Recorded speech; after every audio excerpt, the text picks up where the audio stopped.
আমি আমার 100 জন সাবস্ক্রাইবারকে বেঁচেছি আর তাদের মধ্যে প্রত্যেককে দিয়েছি $10,000 আর তার সাথে পৃথিবীর অন্যতম একটা বড় মল আমি ভাড়াতেও নিয়েছি আর সবাইকে তার মধ্যে বন্দি করেছি আর আগামী 10 ঘন্টা আমি তাদের সববার শিকার করব। পালাও পালাও এখান থেকে, কোথাও লুকিয়ে পড়ো। যদি এরা আমার হাতে চলে আসে তাহলে আমি $10,000 ফিরিয়ে নেব। যদি সকাল পর্যন্ত ওদের না পাই তাহলে ওরা রাখতে পারবে। আমি আগে কখনোই মলে আসিনি। এই জায়গাটা অনেকটা বড়। Let's go. Oh my god, yes. এখানে আমাকে কেউ খুঁজে পাবে না। Oh wow. এটা আসল টাকা?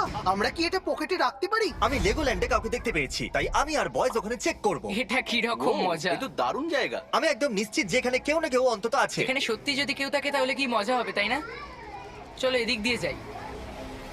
না, come on! হ্যাঁ, তুমি ওখানে কাউকে পেয়েছো?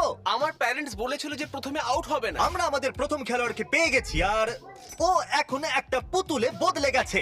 একজন আউট আর এখন 99 জন বাকি আছে। আমাদের ছড়িয়ে পড়তে হলো। চ্যান্ডেলার আর কার্ল গেল টয়েজ আর আস আর আমি এলাম আইস রিঙ্ক। এই মলেতে সবকিছু আছে।